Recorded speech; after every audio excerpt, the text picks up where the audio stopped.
de tema. Nos vamos a ir hasta Italia. Allí ha ocurrido algo que está provocando que haya que pagar una factura de 1.500 millones.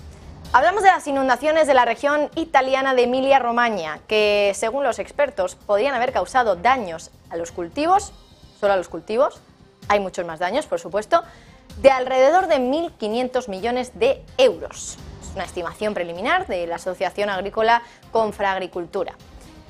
Esa es una primera evaluación solo del impacto de esas fuertes lluvias que han azotado en los últimos días a esa región del norte de Italia, de Emilia-Romagna, por cierto, donde se tenía que celebrar el Gran Premio de Fórmula 1 de este fin de semana, que se ha cancelado precisamente por las inundaciones. Tiene además esta zona una alta densidad de pequeñas y medianas empresas y en general el impacto devastador de las inundaciones en ese parque inmobiliario de Italia, dicen los expertos que podría alcanzar incluso los 3.000 millones de euros al año, según un estudio del Banco de Italia. Hay más, por supuesto, más consecuencias. 13 personas han fallecido, alrededor de 10.000 personas han sido desplazadas esta semana, los rescatistas todavía están intentando llegar a decenas de aldeas, granjas aisladas por las inundaciones, hasta el jueves casi 20.000 personas habían quedado sin electricidad, y es que, bueno, una catástrofe de estas características, desde luego, pues implica una factura muy elevada. En este caso, como les decíamos, solo en cultivos 1.500 millones y podría ascender a 3.000 millones al año para toda la región de Emilia-Romagna. Una región, por cierto, atravesada por el río Po, que es el más grande del país y que, bueno, pues la región italiana, por cierto, es la que más expuesta está a posibles daños por inundaciones.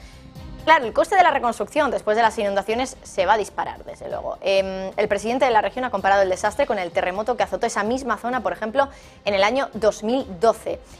Y también se dice que esa devastación también podría afectar la temporada turística, que bueno, al final el mar tormentoso ha erosionado las playas en lugares populares como la Riviera, como Rimini y también Riccione.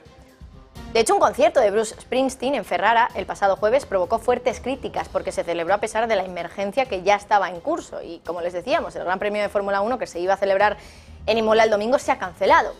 Y aquí, ¿por qué estamos contando esto? Porque queremos explicarles quién paga esta factura de miles de millones de euros.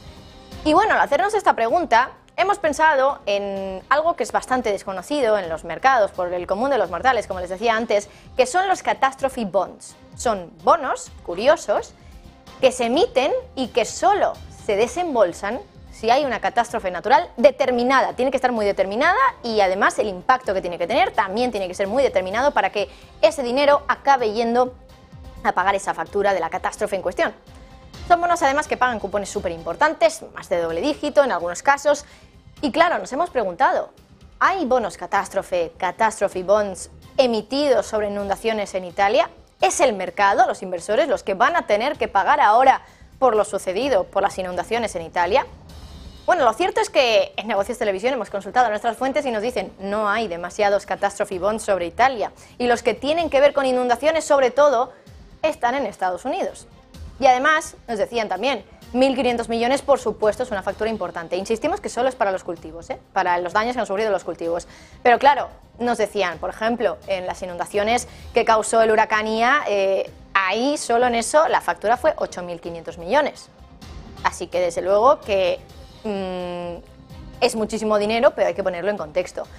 ¿Quién va a tener, por tanto, que pagar por todos esos daños? Bueno, pues teniendo en cuenta que en Italia no se estilan mucho los catastrophe bonds, los bonos catástrofe, y que además las inundaciones, todo lo que tiene que ver con asegurar inundaciones con catastrophe bonds está más bien en Estados Unidos, aquí tiene pinta que van a ser los de siempre los que tengan que pagar esa factura tan elevada. Aseguradoras de la zona y también los bancos de, por ejemplo, aquellos hogares, aquellas viviendas que se han destruido por culpa de estas inundaciones que está viviendo la zona de Emilia-Romagna en Italia y que, como les decimos, pues tienen ya una factura de varios miles de millones. Son las 3:25, quedan ya 5 minutos para la apertura de Wall Street. Echamos un vistazo